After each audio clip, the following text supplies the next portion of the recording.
Can you hear us now, Dr. Gakoa? Well, there you go. Yeah, I hear you. Yeah. Okay, so tell us then um, the movement of Almajirai from one state to the other. Why is this happening?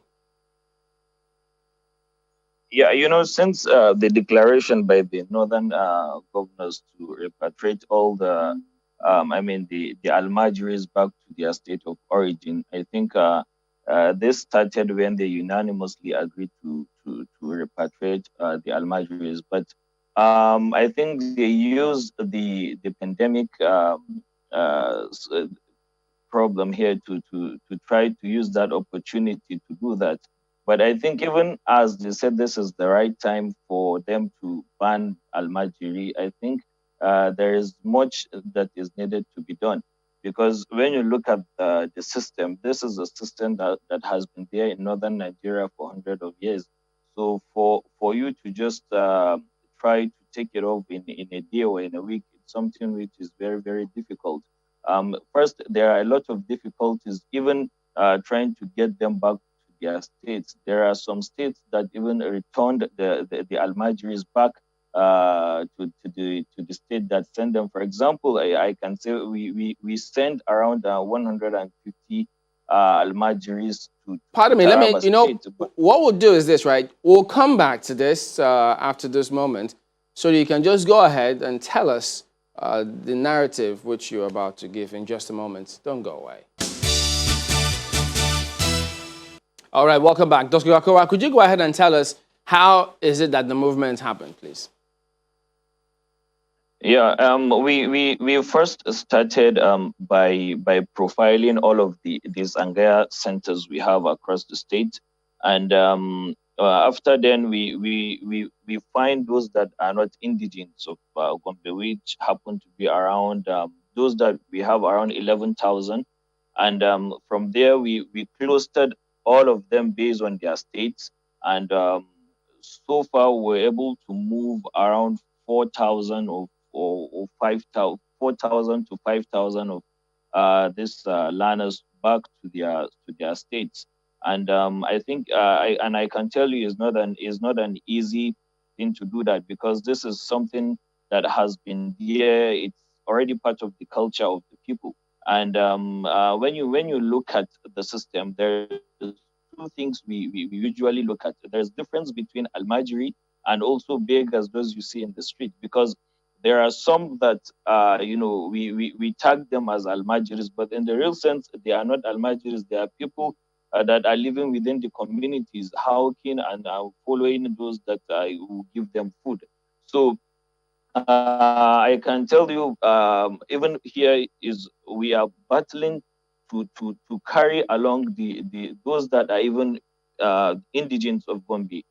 We have a program, this better BESDA program in Gombe State, and initially we have introduced the Western education into their curriculum, and we have started Thursdays and Fridays taking them literacy and numeracy. But Let now me ask you, pardon I me to think jump we have into to this. start. How did those movements happen? Because we know that the governors did agree that there will be interstate lockdown. How come they were able to move from one state to the other, even down south?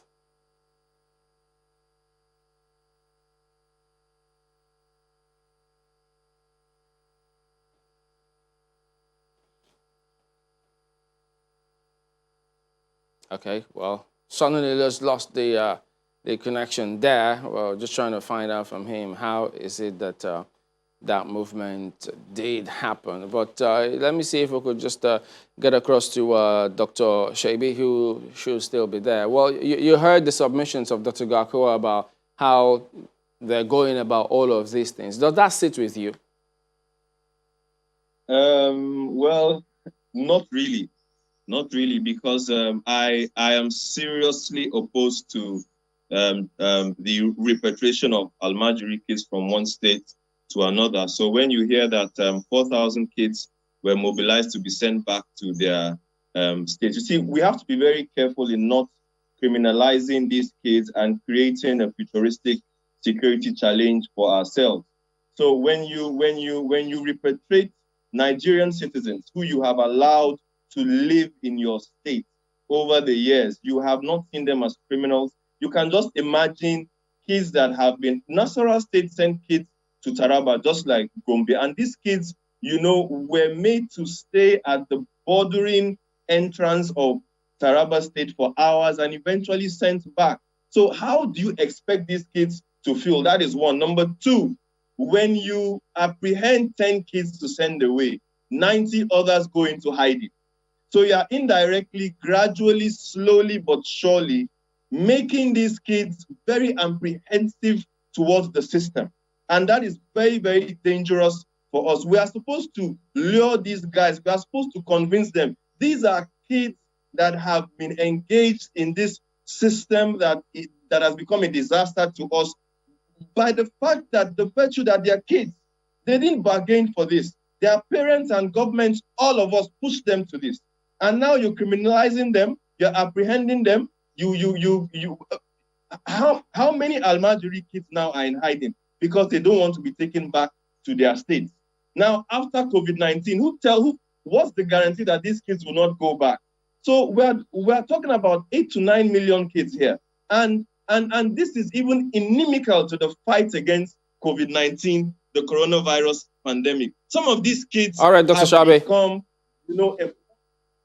Okay, pardon me, Dr. Shabe, we need to go at that point. Thank you very much indeed for your thoughts. But let's get across to Dr. Gakoa and find out if you can hear us now, such that we can wrap up the conversation. Are you there, Dr. Gakoa?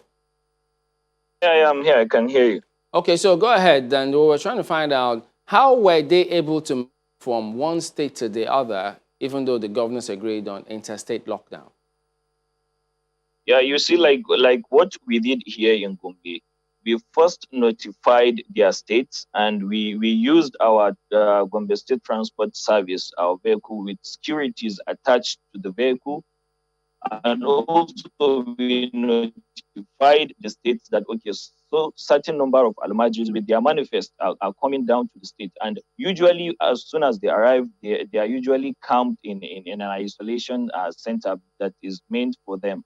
So they are usually camped in that place, screened, and from that center where they have been camped, they are usually transported back to their local governments. And from here, we have numbers of their guidance, their parents, and so on. So we usually call and say, okay, your kids are on their way to Kano, for example.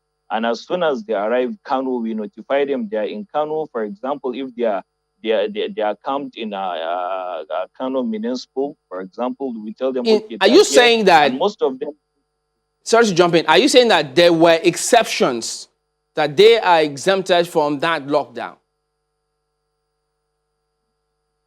sorry? Is that your point? Were they exempted from the lockdown agreed on by the governors? Yeah, because you have a document from Gombe State that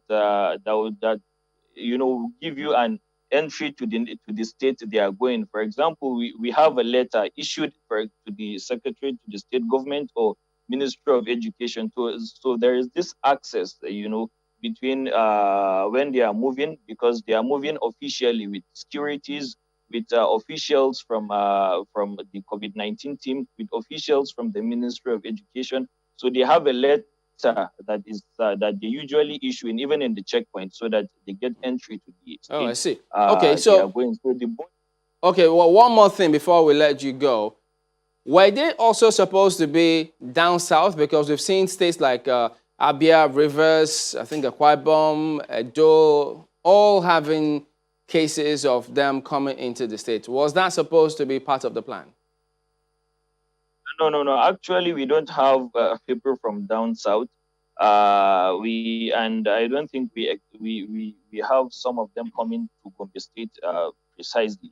But I know north central states, we have sent some of them. As Dr. Shadi said, it's only Taraba State that we had some issues where they have to return back because of some issues that are based on to the Taraba State. But obviously, even those that went unofficially passed through the border, but we don't know what is happening. But I believe the northern governors will try to take up this issue.